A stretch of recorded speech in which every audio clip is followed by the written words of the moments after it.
श्रीराम समर्थ. गोपाल कृष्ण भगवान की जय. ओवी क्रमांक 200. ना तरी रणी शव सांडीजे, ते चौमेरी गिधी विदारीजे, तैसे स्वधर्महीन अभिभवीजे महादोषी. ज्ञानेश्वर महाराज म्हणतात, रणांगणावर जर प्रेत पडलेले असेल तर चारही बाजूने गिधाडे त्याचे लचके तोडण्यासाठी येतात. त्याप्रमाणे जो स्वधर्महीन आहे त्याला महादोष सर्व बाजूने येऊन भ्रष्ट करतात. महादोष म्हणजे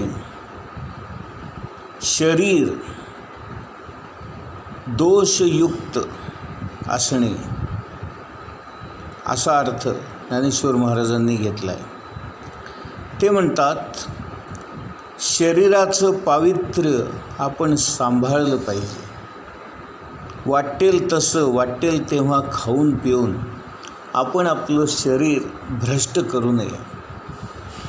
ज्ञानेश्वर महाराजांना असं सांगायचं आहे की जो स्वधर्म पाळत नाही त्याला धर्माची शिस्त लागत नाही आणि त्याच्यावर गिधाडांसारखे महादोष चारही बाजूने झडप घालतात.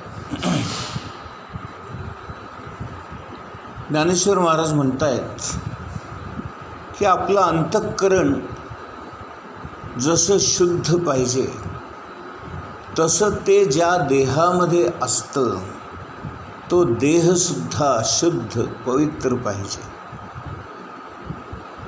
ज्ञानेश्वरीमध्ये ज्ञानेश्वर महाराजांनी इतकं काही सांगून ठेवलं आहे की कोणत्याही काळी आणि कोणत्याही देशामध्ये या सगळ्या गोष्टी परमार्थाला लागू पडतातच.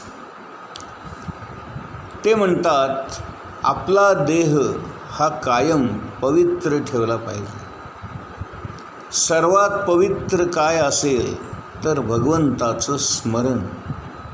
ते ज्या देहामध्ये सतत होतं, ज्या मनामध्ये सतत होतं, ते मन आणि तो देह स्वच्छ आणि पवित्र समजावा. आता इथे गीतेतला 34वा श्लोक आपण पाहूया. अकीर्तिंच अपि भूतानि कथयिष्यन्ति ते अव्ययां संभावितस्य च अकीर्तिर्मरणात् अतिरिच्यते. अकीर्तिंच अपि भूतानि कथयिष्यन्ति ते अव्ययां संभावितस्य च अकीर्तिर्मरणात् अतिरिच्यते. अकीर्तिंच अपि भूतानि कथयिष्यन्ति ते अव्ययां संभावितस्य च अकीर्तिर्मरणात् अतिरिच्यते. भगवान श्रीकृष्ण सांगतायत, अर्जुना, लोक नेहमी तुझ्या अपयशाचंच वर्णन करतील आणि सन्मान्य असणाऱ्या व्यक्तींसाठी अपकीर्ती ही मृत्यूपेक्षाही भयंकर असते. भगवान श्रीकृष्ण अर्जुनाला सांगतायत, अर्जुना, सर्व लोक तुझी अपकीर्ती सगळ्यांना सांगत सुटतील आणि एखाद्या सन्मान्य असणाऱ्या, प्रसिद्ध असणाऱ्या, मान्यताप्राप्त असणाऱ्या पुरुषाला अपकीर्ती ही मरणापेक्षाही अधिक क्लेशकारक आहे. या श्लोकावर ज्ञानेश्वर महाराज भाष्य करतायत. ओवी क्रमांक 201. म्हणोनी स्वधर्मू हा सांडशील, पापा वरपडा होशील, आणि अपयश ते न वचेल कल्पांतवरी. ज्ञानेश्वर महाराज म्हणतायत, कल्पांत जरी झाला तरी तुझं अपयश काही जाणार नाही. तू जर स्वधर्म सोडलास तर पाप नेहमीच तुझ्यावर सत्ता गाजवेल, स्वामित्व गाजवेल. पाप हे वरपडा होईल. वरपडा म्हणजे वरिष्ठ. पाप तुझ्या अंगी वसेल. म्हणून इथे महाराज अर्जुनाला सावध करतात.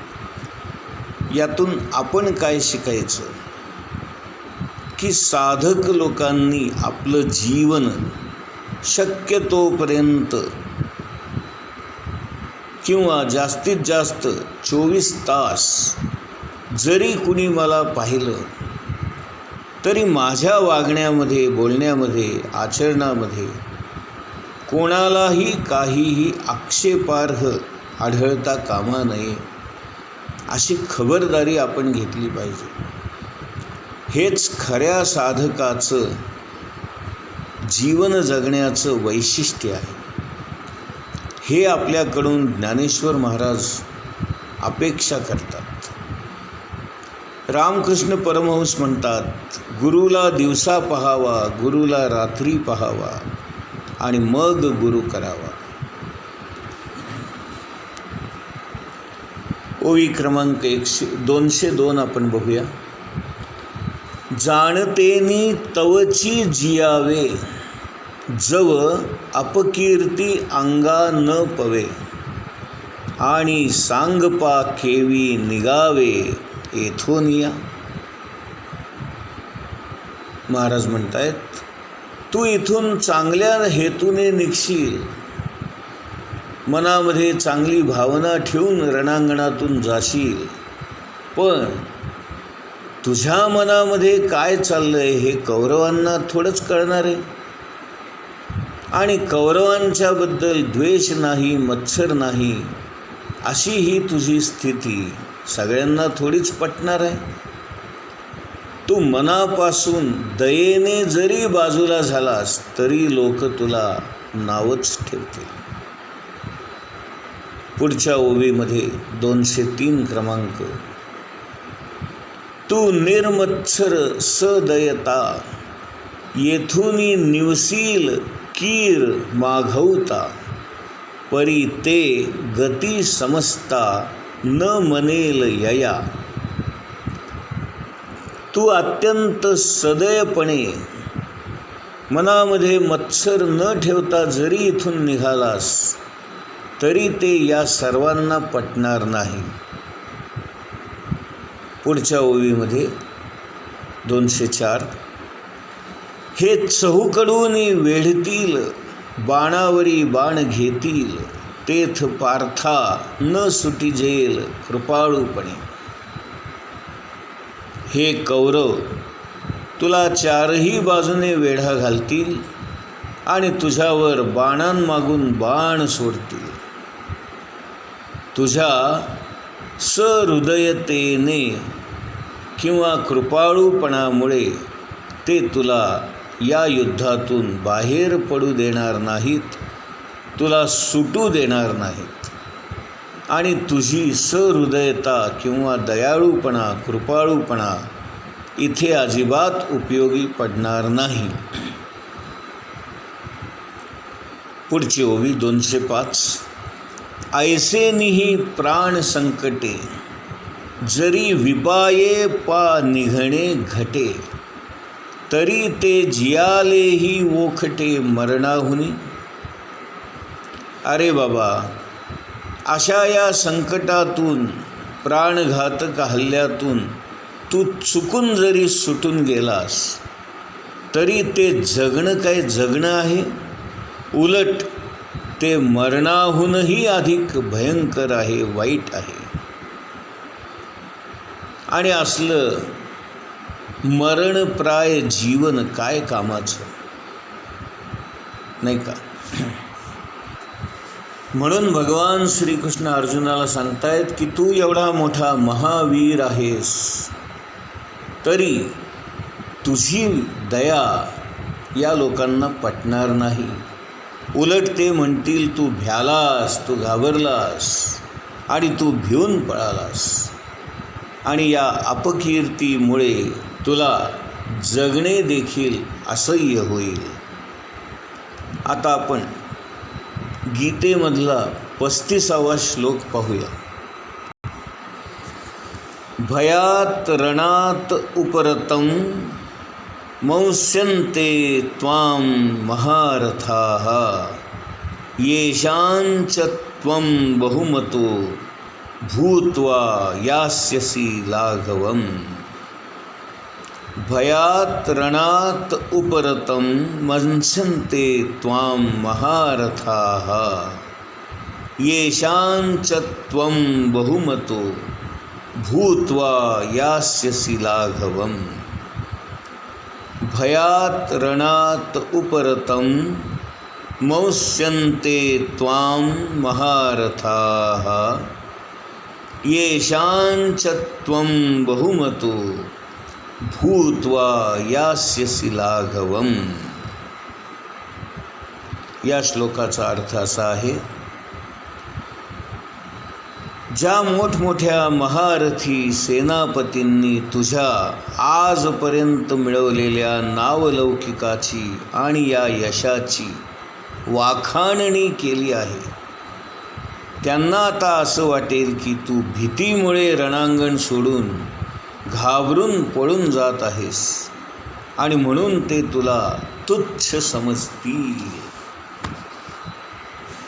भगवान श्रीकृष्ण अर्जुनाला सांगतायत, अशा या तुझ्या जाण्याने दुर्योधनासारखे हे महावीर तुला रणांगणातून भयाने निवृत्त झाला असं समजतील.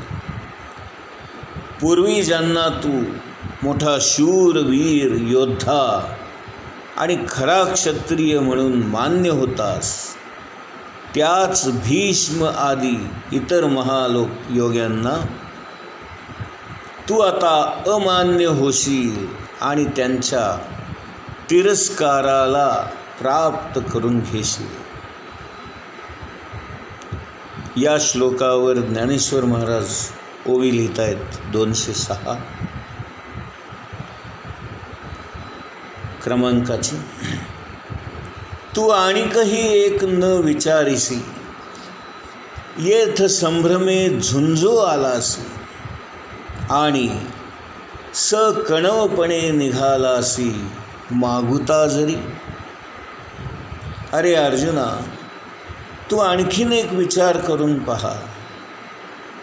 तू लक्षात घे, तू मोठ्या उत्साहाने युद्धासाठी इथे आलास, पण करुणेने दयेमुळे परत चाललास,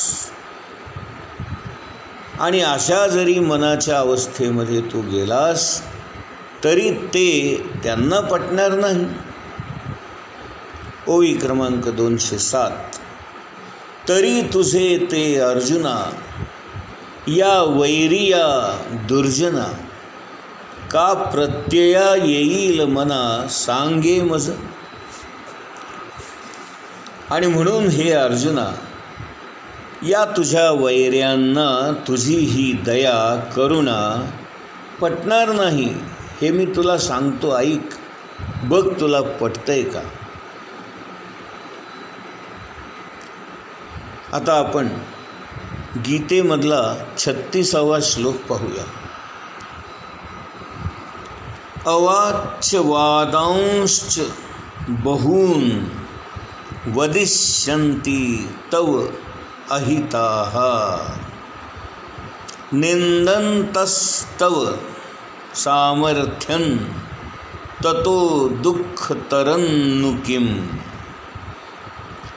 अवाच्य वादांश्च बहून वदिष्यन्ति तव अहिताः निन्दन्तस्तव सामर्थ्यं ततो दुःखतरन्नु किम्। अवाच्य वादांश्च बहून् वदिष्यन्ति तव अहिताः निन्दन्तस्तव सामर्थ्यं ततो दुःखतरन्नु किम्। याचा अर्थ आता आपण बघूया. तुझे हे शत्रू अनेक अपमानास्पद शब्दामध्ये तुझं वर्णन करतील आणि तुझ्या योग्यतेचा उपहास करतील. यापेक्षा अधिक दुःख कर असं तुला काय बरे आहे. भगवान श्रीकृष्ण अर्जुनाला सांगतायत, अरे तुझ्या सामर्थ्याची निंदा करणारे तुझे हे शत्रू अनेक प्रकारे अर्वाच्य शब्द बोलतील. त्याहून अधिक दुःख देणारं इतर काय बरे असेल.